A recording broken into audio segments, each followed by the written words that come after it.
చాలండి మీ లైఫ్కి. సార్ మీరు నిజంగా మీరు మీ అంత లైఫ్కి చాలా అంత దీనిలో అంత లోకి వెళ్ళిపోయిన వాళ్ళని బయటికి తీసుకురావడం ఇట్స్ నాట్ ఎ జోక్. చాలా మంది బంధువులు అందరూ భయపెట్టారండి నన్ను. ఏమి తగ్గదు, ఏమి చెందదు, అలా అంటారు, ఇలా అంటారు, ఎన్నో అన్నారు. ఎవరి మాటలు నేను పట్టించుకోలేదు.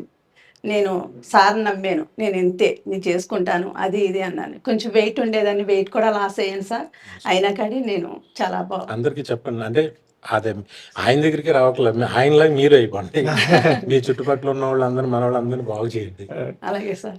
ఆయన చేసే ఒక పెద్ద ప్రయాణంలో ఆయన ఎంతో కష్టాలు, నష్టాలు, ఫైనాన్షియల్ టెన్షన్స్ ఎన్నో పడ్డారు ఆయన. ఇది ఉడతా భక్తిగా నేను నాకు చేయాలనిపించింది. Thanks sir. పాపం ఆవిడ చూస్తే పాపం ఎంత భయంలోంచి బయటికి తీసుకొచ్చారు. వచ్చాను సార్, బయట నుంచి బయటకు వచ్చాను సార్. గ్రేట్. మీ జర్నీ ఇంకా పెద్దగా జరగాలని నేను మనస్ఫూర్తిగా love you sir, love you always.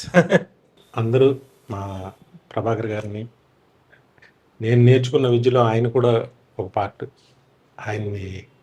ఆయన సంస్థని ఎంకరేజ్ చేయాలని నేను మనస్ఫూర్తిగా కోరుకుంటున్నా. ఆయన ఎంతోమందికి ధైర్యం చెప్తున్నారు, ఎంతోమంది ప్రాణాలు కాపాడుతున్నారు. ప్రతిదీ ఆయన మీద టెస్ట్ చేసుకుని కానీ బయటికి ఇవ్వట్లేదు. It's the good thing. ఆయన గురించి నాకు తెలుసు, ఆయన పట్టుదల గురించి.